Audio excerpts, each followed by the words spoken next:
Have you ever carried something heavy, not in your hands, but deep inside your heart? Maybe a hurtful word someone said years ago, or a betrayal that still stings when you think about it.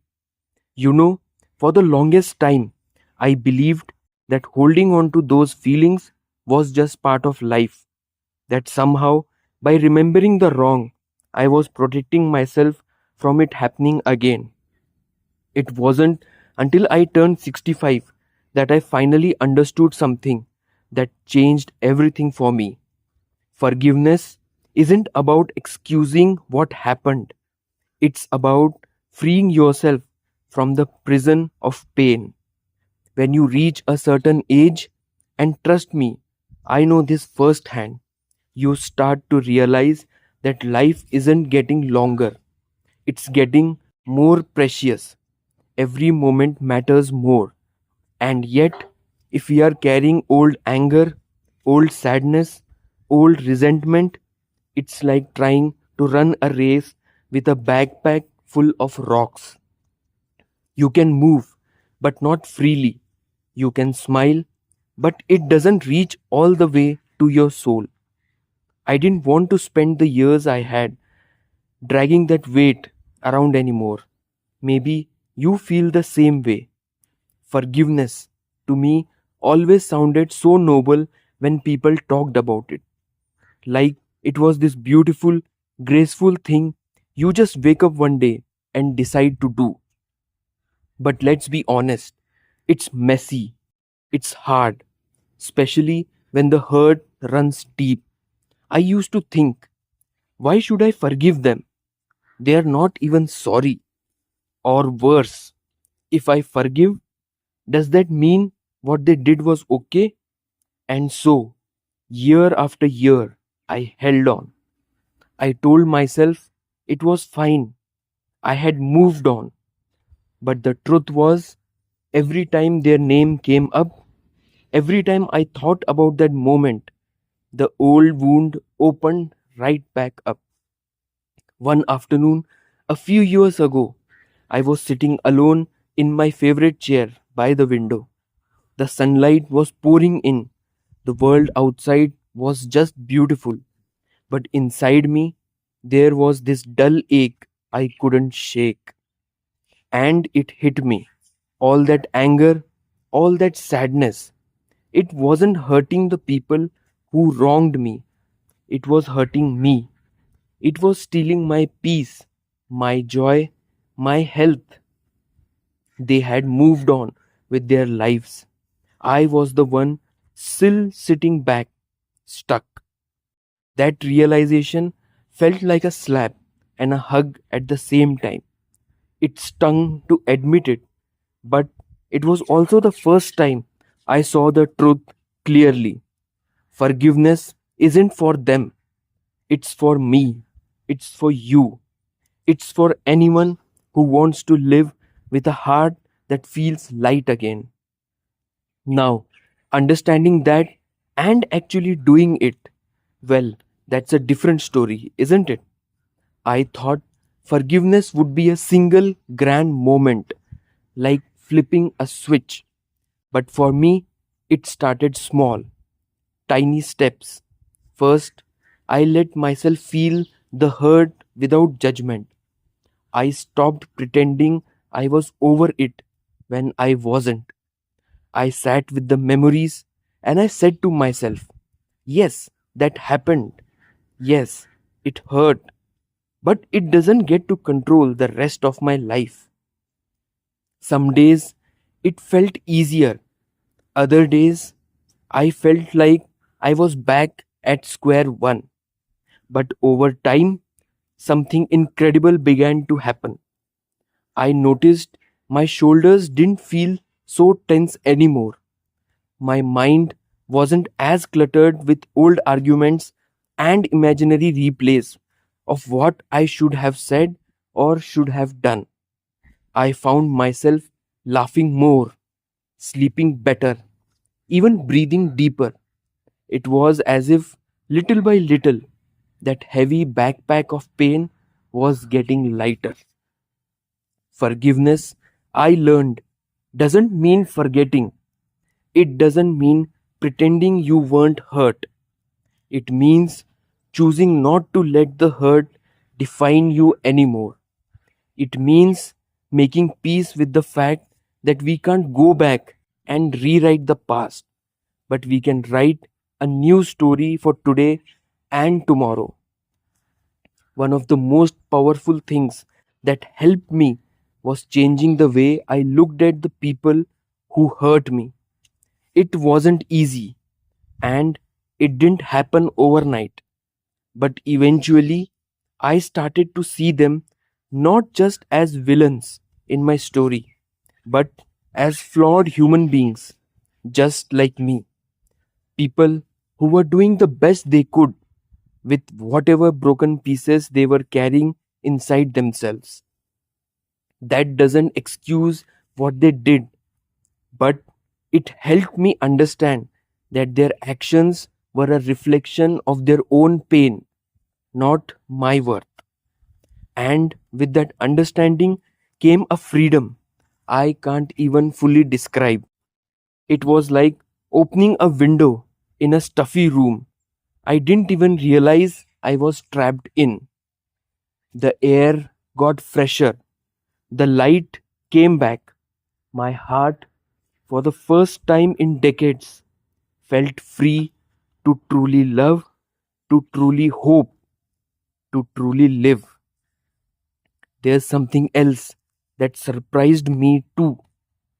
When I started forgiving others, I realized there was someone else I had been pretty hard on for a long, long time, and that was myself. All those mistakes I had made, the regrets, the missed opportunities, I carried them like scars. I would say things to myself I would never dream of saying to a friend. Isn't that funny? We are so quick to show kindness to others, but when it comes to ourselves, we can be downright cruel. Forgiving myself was in some ways even harder than forgiving others, but it was also just as necessary. I started talking to myself when I would to someone I love. I told myself, you did the best you could with what you knew at the time. You are still learning, you are still growing, and you know what? That small change, speaking to myself with gentleness, it opened up a whole new level of healing.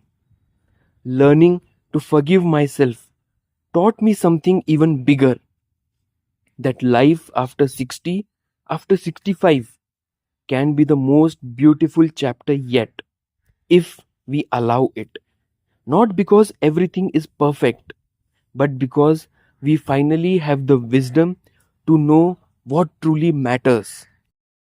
And carrying old pain, old shame, old anger, it just doesn't fit anymore. It's like trying to wear a coat that's three sizes too small. You can tug and pull and struggle, but it'll never feel right. Letting it go, though, slipping it off and leaving it behind, feels like breathing fresh air after being underwater too long. It's funny how we think forgiveness is a gift we give others, when really it's the biggest gift we give ourselves. I began noticing the small things more, the way the sun felt warmer on my skin, the way a kind word from a stranger could make my whole day. I laughed louder, cried easier, hugged longer. Life started feeling fuller, more colorful. But I won't pretend it's all easy. Some wounds leave deep marks. Sometimes I would feel a pang of that old anger rise up when I least expected it. A smell, a song, a simple word could open the door to memories I thought I had packed away. In those moments, I had to remind myself healing isn't about never feeling the hurt again. It's about not letting the hurt decide who you are today. So, when those feelings came up, I didn't push them away. I greeted them gently, like old friends who had outstayed their welcome. I acknowledged them, thanked them for teaching me, and then let them pass. No judgment, no shame, just grace and just love. Something else shifted too.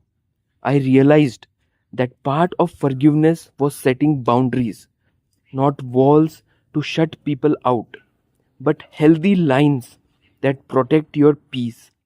Forgiving someone doesn't mean you invite them back into your life if they are still harmful.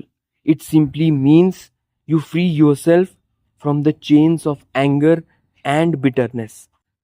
It's a beautiful thing to love someone from afar if that's what protects your heart. Every time I choose forgiveness, whether for others, for myself, or for life not turning out exactly the way I planned, I felt stronger, softer too, but not in a weak way, in a way that made me brave enough to keep opening my heart, even after it had been hurt, in a way that let me truly enjoy this precious time I have. As the years passed, I noticed something beautiful. The more I forgive, the lighter life became. Not perfect, life never is, but lighter. Little things that used to bother me didn't stick anymore. Big things, the ones that once kept me up at night, lost their power too. It's like I had finally cleaned out a cluttered attic in my heart and found room for new dreams, new joys, new peace. I started waking up each morning feeling grateful instead of guarded. I wasn't spending my days reliving old hurts or wishing things had been different. I was simply living, and that, my friends, is one of the greatest freedoms you can ever give yourself, especially as we move into the later chapters of life. If there's one thing I can leave you with today, it's this: it's never too late. It doesn't matter if you are 65, 75, or 85.